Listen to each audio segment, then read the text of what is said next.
নমস্কার। কেমন যাবে শেয়ার বাজারে নতুন একটা এপিসোড নিয়ে হাজির হলাম। আহ, মাঝে একটা সপ্তাহের একটুখানি বিরতি ছিল, তারপরে আবার আজকে এলাম। আহ, বিষয়টা হচ্ছে যে মানে আসলে এখন প্রচুর অ্যাপস হয়েছে আর কি। মানে প্রত্যেকের মোবাইলে দেখবেন মাঝে মধ্যেই নানান রকমের ট্রেডিং অ্যাপস আসছে। এটা নিয়ে অনেক প্রশ্ন আসছে যে অনেকেই বলছেন স্যার এই অ্যাপসগুলো নিয়ে অ্যাপসে কি বিষয় কি করতে হয়, ম্যাক্সিমামই অপশন ট্রেডিংয়ের গল্প বলছেন। ফিউচার অপশনটা ঠিকঠাক বুঝি না, তো সেখানে কি করে কাজ করব। বেসিক্যালি অপশন ফিউচার অপশন মানে ডেরিভেটিভ মানে সেগমেন্ট আর কি। ডেরিভেটিভ সেগমেন্টে আমি সবসময় প্রাথমিকভাবে প্রত্যেকটা যারা নতুন শেয়ার মার্কেটে ঢুকছেন তাদের প্রত্যেককেই আমার বলা যে ডেরিভেটিভ সেকশনটাকে একটু এড়িয়ে চলবেন, একদম প্রাথমিক যারা ঢুকছেন। আর দ্বিতীয়ত যারা শেয়ার বাজারে বেশ অনেক দিন হয়ে গেছেন, অনেক বছর হয়ে গেছেন, তারা অবশ্যই ডেরিভেটিভ সেকশনে ঢুকবেন। আপনারা হয়তো অনেকেই জানেন যে মানে ইউএস স্টক মার্কেটে বলুন, ইউরোপিয়ান স্টক মার্কেটে বলুন, ট্রেডাররা কিন্তু ম্যাক্সিমামই কিন্তু ডেরিভেটিভে কাজ করেন। এবং ডেরিভেটিভটা হচ্ছে একটা এমনই জিনিস যে জিনিসটা থেকে আপনি একটা মানে রেগুলার ওয়েতে একটা ইনকামের সম্ভাবনা তৈরি হয় যদি ডেরিভেটিভ সম্পর্কে ঠিকঠাক পড়াশোনাটা করা থাকে। অনেকেই যেটা করেন সেটা হচ্ছে ওই মানে খুব অল্প পয়সায় বেশ পুট কল টল এসব কেনা টেনা যায়, তো এই অপশান বাইং করে এবং পরবর্তীকালে সেগুলো যথারীতি যা হয় আর কি পুরো টাকাটা নিয়ে চলে যায় এবং ডেরিভেটিভ সেগমেন্ট থেকে মূলত লসটা নিয়েই সকলে বাড়ি যান আর কি। তো সেটা নয়, যারা ডেরিভেটিভে কাজ করেন তারা প্র্যাকটিক্যালি নানাভাবে নিজেদের পজিশনাল হেজ করা যায়, আরবিট্রেজিং করা যায় ফিউচারে। অপশানের ক্ষেত্রে নানান রকম ইনস্ট্রুমেন্ট আছে, নিউট্রাল স্ট্র্যাটেজি আছে, বুলিশ স্ট্র্যাটেজি, বিয়ারিশ স্ট্র্যাটেজি। সেই সমস্ত স্ট্র্যাটেজিগুলোকে বিভিন্নভাবে ইউজ করে রিস্ক ফ্রি ট্রেড যেটাকে বলে, সেই রিস্ক ফ্রি ট্রেডের পজিশন তৈরি করে সেখান থেকে রোজগারপাতি ভালো করা যায়। এবং সবচেয়ে বেশি যেটা সুবিধা হয় সেটা হচ্ছে পয়সাটা কম লাগে। ডেলিভারি একটা যে কোনো স্টকের 1000 piece, 500 piece, 2000 piece, 3000 piece delivery নেওয়ার থেকে সঠিকভাবে পড়াশোনা করে যদি ধরুন অপশানে বা ফিউচারে কাজ করা যায়, তাহলে পরে কিন্তু ডেরিভেটিভ থেকে যে রোজগারটা হয় যত অল্প বিনিয়োগে, সেটা কিন্তু নর্মাল ক্যাশ মার্কেটে হয় না। আর ডেরিভেটিভ মানেটা কি? ডেরিভেটিভ মানেটাই হচ্ছে যেমন ধরুন যদি বলি দই হচ্ছে দুধের ডেরিভেটিভ, তার মানে দুধের যদি দাম বাড়ে অটোমেটিক্যালি দইয়ের দাম বাড়বে। তো এটাই ডেরিভেটিভের জাস্ট সংজ্ঞাটা এত সহজই। মানে বিষয়টা হচ্ছে যে একটা স্টককে বেস করে দুটো ইনস্ট্রুমেন্ট রেডি করা আছে, এনএসসিতে কাজ হয়, বিএসসিতে কাজ হয়, সেই সমস্ত জায়গাতে জাস্ট দুটো ইনস্ট্রুমেন্ট রেডি করা আছে, একটা ফিউচার একটা অপশান, লিভারেজড পজিশন নিয়ে সেখানে কাজ করা। তো যারা একটু কিছুদিন হয়েছে, মানে একটু বেশ খানিকটা স্টক মার্কেটের সম্পর্কে আগ্রহ এবং পড়াশোনা রেডি হয়েছে, তাদের কাছে আমি অবশ্যই বলি যে তারা ডেরিভেটিভ মার্কেটে খুব ভালোভাবে নিশ্চিন্ত উপায়ে একটা রোজগারের সম্ভাবনা তৈরি হয়। রিস্ক ফ্রি, অনেকটা রিস্কটা কমে যায় যদি প্রপারলি হেজিং, প্রপারলি যদি এক একটা অপশন স্ট্র্যাটেজি নেওয়া যায় ইত্যাদি। তো এবারে যে প্রশ্নটা আসছে সেই প্রশ্নটা একটা নিয়ে বলি। সেই প্রশ্নটা হচ্ছে স্যার অপশানের ভ্যালু কি করে বুঝবো, যে অপশানের ভ্যালু প্রাইসিংগুলো কি করে বোঝা যায়। এই বিষয়টা কিন্তু খুব একটা সহজ ব্যাপার নয়। আপনারা অনেকেই ইউটিউব আছে, দেখে নেবেন। ব্ল্যাক স্কোলস ফর্মুলা বলে একটা ফর্মুলা আছে, ব্ল্যাক স্কোলস ফর্মুলা থেকে বেসিক্যালি অপশান প্রাইসিংটা বোঝা যায় কি করে। একটা অপশান প্রাইসিং একটু গজগট ফর্মুলা। প্লাস হচ্ছে অপশানের বিভিন্ন গ্রিক্স আছে, সেই গ্রিক্সগুলো অনুযায়ী, অর্থাৎ ধরুন 1 টাকা যদি স্টকের দাম বাড়ে সেই অনুযায়ী একটা কলের দাম কতটা বাড়বে। 1 টাকা যদি একটা স্টকের দাম পড়ে সেই অনুযায়ী একটা কল কি করে, কলের দাম কি করে সেই অনুযায়ী সেটিং হবে।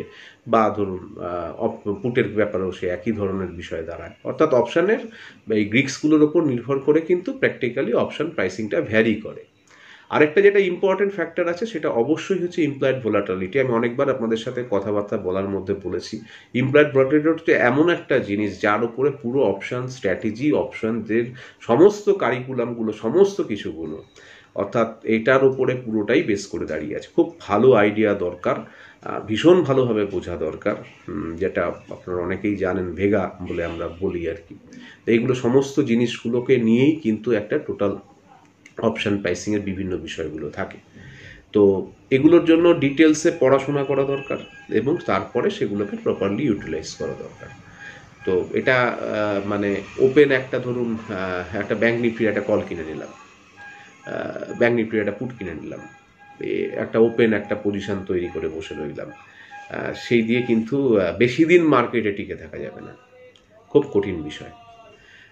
কারণ স্মার্ট ট্রেডাররা কিন্তু সবসময় অপশান বিক্রি করে কাজ করেন, আর যারা আমরা মোটামুটি অল্প পয়সায় বেশি রোজগারের আশায় অপশান মার্কেটে ঢুকি, তারা লস করবার জন্যই কিন্তু অপশানগুলোকে কিনি। তো তার জন্য প্রচুর খাটনি, প্রচুর পড়াশোনা, সমস্ত কিছুই লাগে। তো ডেরিভেটিভের শেখার জন্য, ডেরিভেটিভ পড়ার জন্য আমার একটা ক্লাস তো জানেনই অলরেডি শুরু হয়ে গেছে, সেটা মে মাসে। তো সেখানে ডিটেলসে পুরো বিষয়গুলোকে নিয়ে আমরা পড়াশোনা করছি এবং যতটা পারা যায় ভবিষ্যতে ভালো অপশান ট্রেডাররা, আমেরিকা থেকে অনেকেই আমার কাছে ক্লাস করেছেন, কারণ তারা ওই অপশান ট্রেডিংয়ের বিষয়ে মানে একেবারে মানে অপশান ছাড়া কাজ করব না একেবারে ধরে বসে আছেন, আগে ওটাকে শিখবো তারপরে করব। তাই এটা একটা অসাধারণ বিষয়। তো সেখানে আমাদের এখানে তো ধরুন একটা স্টক কিনবো, কিনে বেচবো, তারপরে প্রফিট হবে, কেউ ইন্ট্রাডে করছি, এগুলো তো একটা তো ওয়ে। আর আমি অপশানে কাজ করব, ফিউচারে কাজ করব, তবেই আমি মার্কেটে থাকব এবং সেখান থেকে যথেষ্ট গেন নিয়ে আমি বেরোবো, এই যে একটা কমিটমেন্ট, এটার জন্য প্রচুর পড়াশোনা, প্রচুর আগ্রহ এবং প্রচুর সময়ও দরকার লাগে। তো সেইগুলো নিয়ে এগুলো করতে হবে। ডেরিভেটিভের নেক্সট ক্লাসটা একটু পরের দিকে হবে, জাস্ট এই ক্লাসটা মানে ডেরিভেটিভের তো নেক্সট ক্লাস তো আপনাদের বলাই আছে সেপ্টেম্বরে হবে।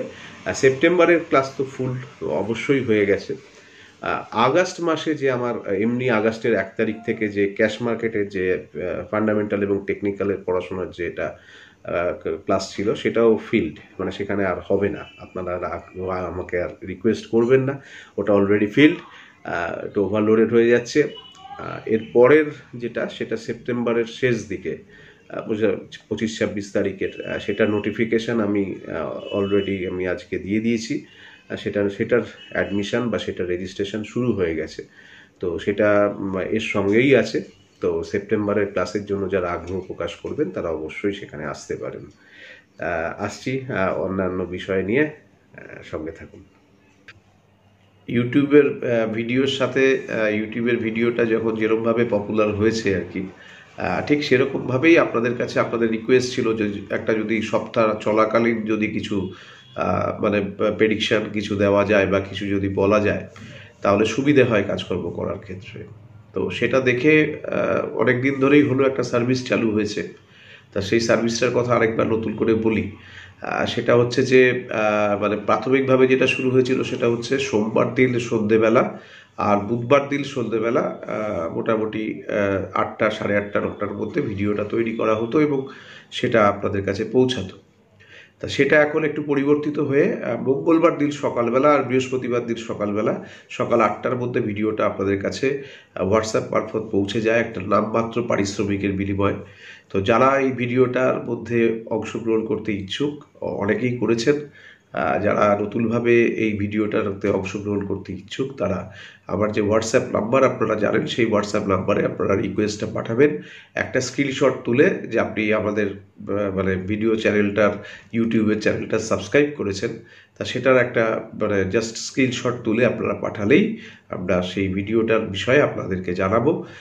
আপনারা সেইভাবেই যদি ইচ্ছুক হন তাহলে অবশ্যই ভিডিওটাতে আপনারা এই প্রাইভেট ভিডিওটার বিষয়ে আপনারা আগ্রহ প্রকাশ করতে পারেন বা দেখতে পারেন।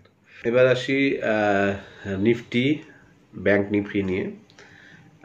নিফটি যেখানে বন্ধ করেছে মোটামুটি একেবারে মাথায় 16,000-এ ঢুকবো করছে।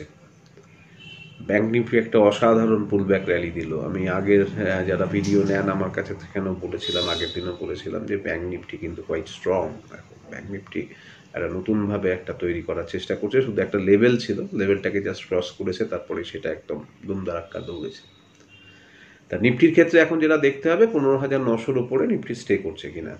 যদি 15,900-র উপরে নিফটি স্টে করে তাহলে আপাতত রেজিস্ট্যান্সগুলো হচ্ছে 15,946, 16,129 এবং 16,580। আর সাপোর্টের দিকে অবশ্যই নিফটির ক্ষেত্রে আমি আগেও একবার বলেছিলাম 15,590-এর সাপোর্ট খুব ইম্পর্টেন্ট ছিল, এখন সেটা 15,600-তে এসে দাঁড়িয়েছে। 15,600, 15,455 এবং 15,227 এই লেভেলগুলো কিন্তু নিফটির খুব ভালো সাপোর্টিং এরিয়া, সাপোর্টের জোন। তো সাপোর্টিং জোনে অবশ্যই নিফটি কিছুটা মানে যদি কখনো আর কি এটা নেগেটিভ একটা অ্যাসপেক্ট তৈরি হয় তাহলে অবশ্যই সেই জায়গা থেকে কিন্তু একটা ভালো সাপোর্ট পাবে। ব্যাংক নিফটির ক্ষেত্রে আমি বললামই ব্যাংক নিফটি খুব স্ট্রং লাগছে। তো 35,364-তে বন্ধ করেছে। 35,839-এর ওপর ব্যাংক নিফটি স্টে করা দরকার, অর্থাৎ ওই লেভেলটা একটা বড়সড় ধরনের রেজিস্ট্যান্স আছে। ওটাকে যদি ক্রস করতে পারে তারপরে 36,086 এবং 37,557, অর্থাৎ অনেকটা দৌড় ব্যাংক নিফটির কিন্তু ওই জায়গায় আমরা পাবো।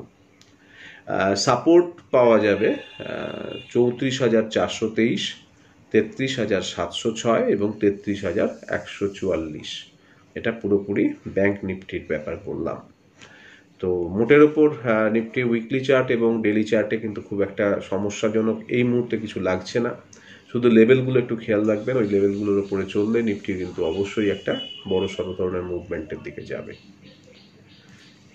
এবার আসছি আমার পোর্টফোলিওতে আমি আজকে 3টে স্টকের আমি নেব আর কি আমার পোর্টফোলিওতে। আগে যে কটা স্টক ছিল সবই তো প্রফিট করে আমরা বেরিয়েছি এবং সেগুলো আপনারা করেছেনও, অনেক হোয়াটসঅ্যাপ করেছেন আপনারা, আমি দেখেছি। কেউ মানে আমার মানে এখন এরকম একটা পজিশন দাঁড়িয়েছে যে মানে কোনো সপ্তাহে যদি ভিডিও মিস হয় আপনারা ট্রেড করছেন না। তা এটা একটা ভালো মানে ট্রেডিং মানে বুঝে শুনে করাই ভালো। তো এবং যারা একটু লং টার্ম অ্যাসপেক্টে নিয়েছেন তার মধ্যেও একটা অবশ্য সেদিনকে আমাকে একজন প্রশ্ন করলেন, স্যার পঞ্চপাণ্ডবের সব কটাই হলো কিন্তু র্যামকোটা এখনো পর্যন্ত মুভমেন্ট হয়নি। তো র্যামকোটা একবার 300 টাকা অবধি গিয়ে আবার বোধহয় 270-80 টাকাতে চলছে। তো একটু ওয়েট করতে হবে।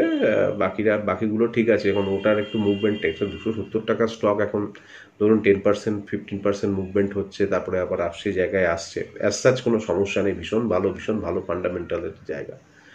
তো সেগুলো ঠিকঠাকই আছে। আর পাশে ধমপুর সুগারও বেশ সুন্দর একটা মানে একেবারে মুখটা একবারে রেডি করে বসে আছে, টার্গেটের দিকে যাবে করছে। আর ইয়েরটা তো প্রফিট বুকিং হয়ে গেছে ত্রিবেণী ইঞ্জিনিয়ারিং, তো সেক্ষেত্রে সেই জায়গাটাও ফাঁকা হয়ে গেছে। তো ব্যাংকিং স্টকগুলো দৌড়াদৌড়ি শুরু করেছে এখন। আপনাদের বোধহয় হাতে সিএসবি ব্যাংক দিয়েছিলাম সেই সময়, তো সেইটাও একটা রয়েছে আর কি 1 বছরের অ্যাসপেক্ট একটা। তো ভালো দৌড়ানো, ভালো স্টক, ভালো খারাপ হওয়া উচিত নয়। তো যাই হোক, এই আজকের জন্য আমার পোর্টফোলিওতে আমি 3টে নেব। একটা হচ্ছে অ্যাক্সিস ব্যাংক, 761 টাকা দাম, আমার স্টপ লস থাকবে 726 টাকা এবং টার্গেট থাকবে 783 এবং 800 টাকা। কামিন্স নেব। কামিন্স আমি অলরেডি, আমার কাছে যারা মানে ছোটোখাটো সার্ভিসগুলোতে আছেন সেগুলো প্রত্যেকেই কামিন্স সম্পর্কে আমরা সেই 820 টাকা থেকে 820-18 এই লেভেলটা থেকে কামিন্স আমি অবশ্যই সমস্ত সেগমেন্টেই কামিন্সের কথা বলেছি। তো যাই হোক, কামিন্স 857 টাকা দাম, 818 টাকা স্টপে আমি নেব। আমার 875 টাকা টার্গেট এবং 888 টাকা টার্গেট থাকবে। আর নেব পিরামল এন্টারপ্রাইজ, যেটা সেটা নেব। তো সেটা 2423 টাকা দাম, 2352 টাকা আমার স্টপ থাকবে, 2468 টাকা এবং 2515 টাকা আমার টার্গেট থাকবে। আজ এই অবধি। সকলে ভালো থাকবেন। একটু করে হয়তো মানে আমরা এই দুর্বিষহ জীবন থেকে একটু করে কাটানো আবার শুরু করেছি, আবার হয়তো কখনো আবার আটকে যাব, আবার এই চলবে। তা এটা আর মানে অভ্যেসে পরিণত হয়ে গেছে। সকলে ভালো থাকবেন, নমস্কার। আর যারা আমার ক্লাসে আসছেন তাদের সঙ্গে তো রেগুলার বেসিস দেখা হচ্ছে, আবার নেক্সট ভিডিওতে দেখা হবে। নমস্কার।